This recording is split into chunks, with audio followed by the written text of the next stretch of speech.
Hello, my cute, cuddly Cancers. Welcome back. As you know, I'm Sachi the Scorpio, and I am here to deliver your Twin Flame Union Guided Healing Tarot for the month of January. Please like, comment, and subscribe. The more energy that you send to me, the more energy that I can send to you. So, Cancer, let's jump into it. So, what came out was stepping out of your comfort zone with your North Node. Oh, by the way, before this reading started, I felt the need to put on some chapstick and also like some incense. So hopefully you are taking care of your body, the moisture that your body needs, not just the water that you're drinking, as well as, you know, bringing good, positive, new smells into the home. You know, Cancers are always cozy, so I probably don't need to be telling you guys this, but just with the hustle and bustle of, you know, the holiday season, sometimes, you know, we get so busy doing other things, we forget to, you know, also take care of our home and things like that. But anyway, there was also this energy of like a masculine presence was coming in and like really needed a lot of attention.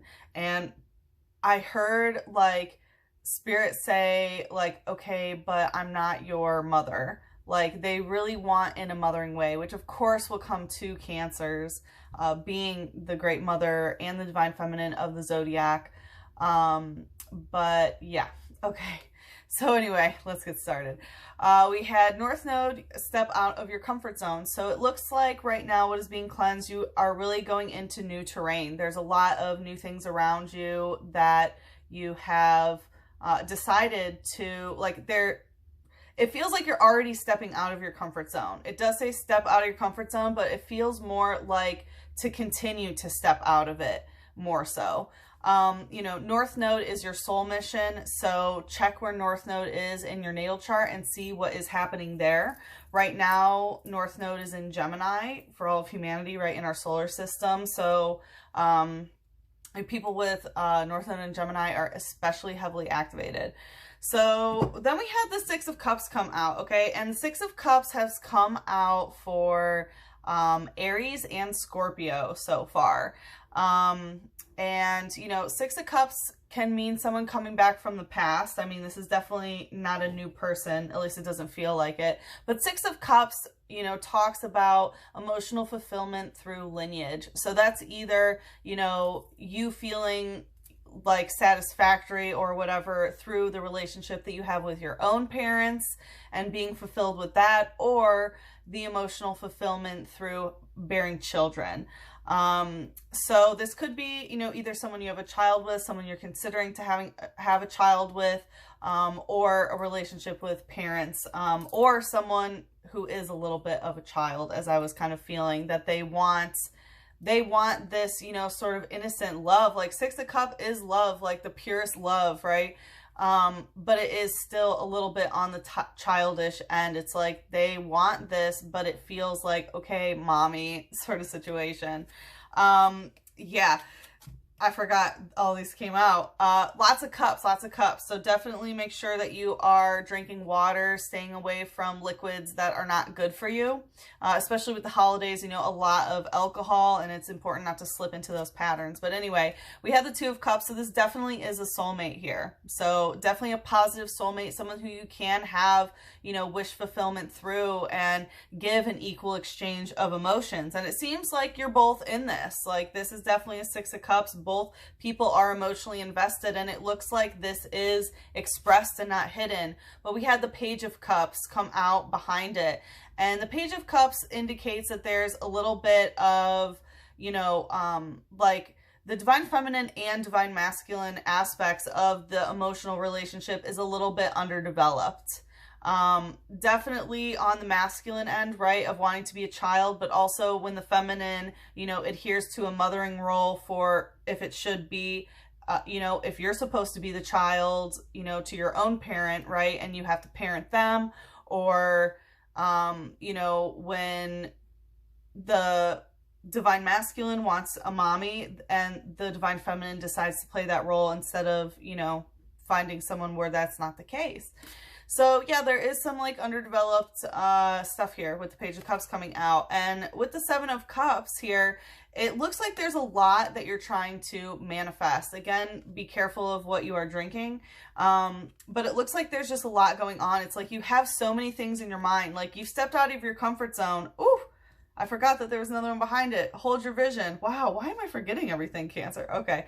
Yeah, hold your vision, fixed moon. So you have these visions, you have like what you want to manifest, and it looks like you've stepped out of your comfort zone in order to manifest a lot to you. You really, like limited thinking, nah, not in Cancer's vocabulary right now. It really feels like you are understanding, you know, the plethora of things that you can bring to you, and you're trying to manifest a lot, but how they're all going to add up just doesn't seem to be adding up. It's kind of like, well, I want this and that, but it's not really compatible, right? Like you're not going to drink a martini with a glass of milk. You know what I'm saying? So, yeah, definitely a lot going on here. And then we had Dunsparce using Rollout. This came out for Leos and I believe maybe Geminis as well. And so this has to do with communication, and Rollout is an attack where if you use it once, you have to continuously use it over and over again. And it gets stronger, but you can't stop the attack. It like goes for multiple moves and just, you know, maybe does 10 damage the first time, the next time 20, the next time 30, and so on until, you know, 8 attacks or something. So this is something that has been building up. Like the more times that this happens, it just like gets stronger and stronger of what this is. And we had Crocodile using Knockback. And I'm hearing that like this is some shadow work that has been kind of knocked back. Like each time it happens, your shadow work gets knocked back again. So yeah, that's what's being cleansed, Cancer. Woo! So welcome. We are going to be doing some angelic messages for January. What we are going to be doing is take a look at what do your angels want you to know. It's funny because my angel crystal just fell over. By the way, I will say angels are not, you know, the things that you hear about in church. They call upon the angels, but it's just a vibration. Okay. Then we're going to do at what is hindering your access to the angelic forms and your own angelic form. And then in the extended, we are going to be taking a look at what you can do to connect with your angels, and then also some advice on how to manifest your highest vibrational timeline and some oracles. I have 7 spots for private readings for this. So if you're interested in that, my email and all the info is in the description box below. Okie dokie, let's see, Cancer, what do the angels want you to know? A fiery climax approaches in reverse, full moon in Aries. So, we have Aries season coming up in a little bit, which is in the new year, but the full moon in Aries was this past Libra season. So there may have been something that started around that time and it isn't reaching a climax, like whatever is going to, like, the pinnacle moment that you've kind of been waiting for, it's not quite here yet. Let's take a look deeper into this. Tell us more about that. What is the climax that is not approaching? Okay, so I need some water. We have the 3 of Cups. This is an emotional, emotional fulfillment, emotional joy, happiness, celebration, and also, an emotional third party. So it's, you and the other person and somebody else. So, third party situations don't necessarily have to be negative, and this does not feel negative. So in order to have this, merriment and joy, it's that climax isn't approaching because there's some sort of conversation that hasn't happened yet that needs to happen. Like change in conversation hasn't occurred. What's coming out stuck? Ooh, King of Pentacles. So the conversation, right? Like the 5 of Swords is when you go in and you have the conversation and say like, hey, like no one wins in the Five of Swords necessarily, right? But there is some sort of battle. There is some sort of conflict, right? And only conflict can bring change, you know, to alter the way the conversation will go in the future.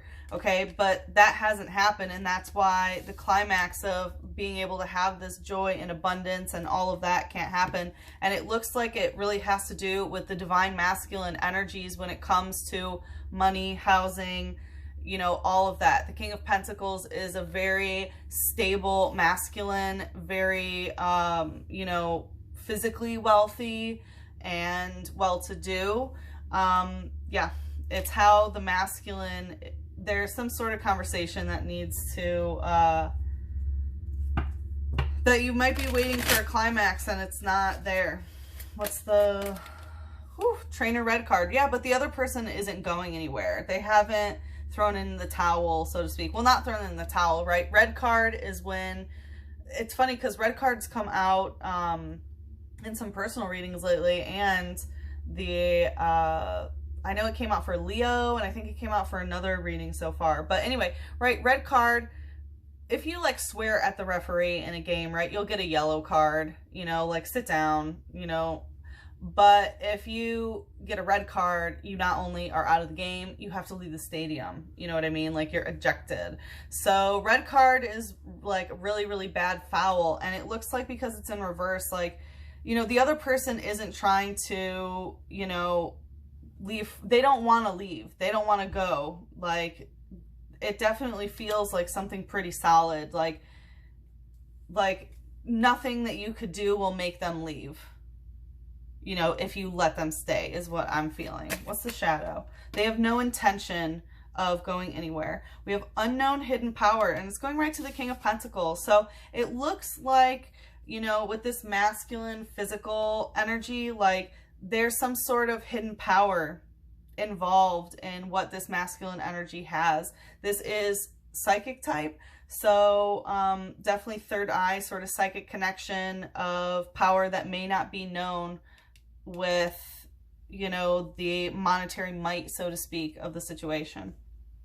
It says, shaped like ancient writing, it is a huge mystery whether language or unknown came first. So it does look like this is, I mean, it's that classical divine feminine, divine masculine energy, right? What came first, the chicken or the egg, right? It's like what came first, language or unknown. So it does look like some things literally have not been spoken. Like maybe it hasn't, maybe even like the thoughts haven't fully formed. But yeah, it looks like this conversation just hasn't even been had yet, is what I'm trying to say. It's really interesting because it's like working in a realm that hasn't happened. Yeah, it feels like this hasn't happened yet. And what the angels want you to know is that nothing you can do or say is going to be a red card here for this other person. They're very stable. They're very in this to win this.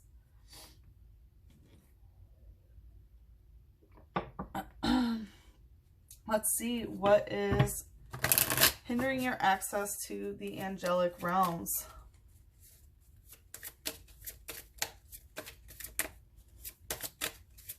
Like, it feels like there's a lot of really positive emotions, but the stability, there's some, yeah, conversation that needs to be had. I'm hearing that you need to have it inside of yourself first. We have conclusions are within reach in reverse, full moon eclipse. So it looks like what is hindering your access to the angels is thinking that, you know, you can't have a conclusion to this, that it's not within reach, that it has to be sometime far into the future, you know, or that it can't happen. So it looks like, you know, they want to tell you, okay, the climax isn't approaching. Well, why? Well, because you don't think that that climax is within reach.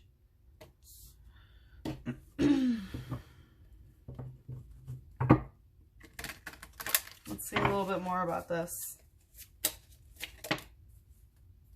Six of Wands. Yeah, so this is definitely, you know, this is praise to the night.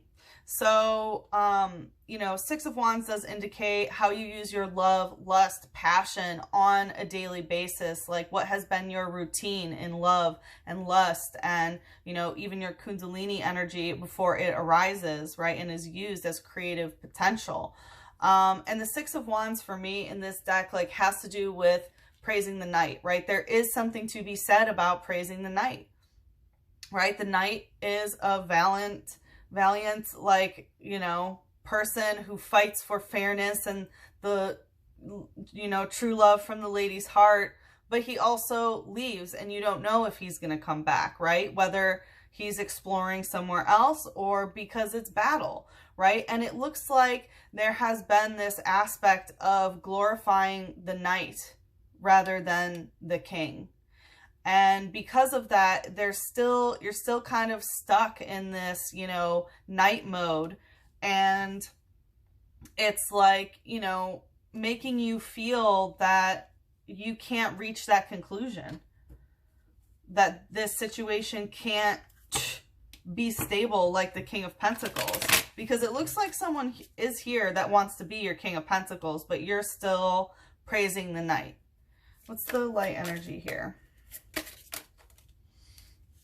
We have slack off using big yawn. So it looks like your sleeping schedule is also really influencing this. Or like being influenced by this. The angels can't reach you when you're asleep. Like maybe you don't say a prayer before bed, but I'm also getting, like, as you can see, there's like a little question mark by him and he's like, nah. Like I feel most of the signs as well, and myself included, I didn't know too much about the angels except what I knew from Christianity growing up, you know, going to Catholic school, as you can imagine. So, you know, I learned a lot about these things, but then when I started learning about what the angels actually are, not how Christians use them, it's very just a mathematical frequency, really. So I would definitely look into the angels yourself. And it looks like not knowing anything about them is actually your biggest hindrance of access to this. It says, the way slack-off rolls around makes anyone who watches it feel like doing the same. Yeah, so I feel like, you know, as you've been praising this knight figure who's been in and out, inconsistent, unstable, is the love true? I'm sure it is. You know, of course, like the knights are noble. But the stability is, it's hard to build a kingdom with a knight. You know what I mean? And if you want to build a kingdom and have that Six of Cups and have your Seven of Cups and figure out how it's all coming together, you know, there is this stability there. But it seems like as you've been praising the knight, you might have been doing that yourself, being a knight yourself, of like, yeah, I'll do it all for true love and I'm going to go and do this and, you know, come back and all of that, which there's nothing wrong with that, but it looks like that's hindering your access to the angelic realm. What's the shadow? Because like their presence is very stable. It just is. It's just a mathematic like thing. And like when you tap into it, you can manifest what that is depending on what you're asking your personal angels, which is 7th dimension, or archangels, which is 8th dimensional. So anyway, this is a blockage in the heart chakra. So yeah, I mean, the angels work with love. You have to be working on a frequency of unconditional love for all of creation in order to access them as well. But it looks like, yeah, there is a blockage in your heart. This is causing a blockage in your heart chakra. And, you know, because this stability of love has not been felt, it's still just stuck in that night mode, so to speak. Okay, Cancer, like I said, in the extended, we're going to check out what you can do to help connect with your angels and also some advice on how to manifest your highest vibrational timeline and deal with this situation. And then we will also look at some oracles, and the link is in the description box below. And if we part way here, then good luck with the situation. I am sending you so much love, a big hug, and a kiss on your third eye. Mwah.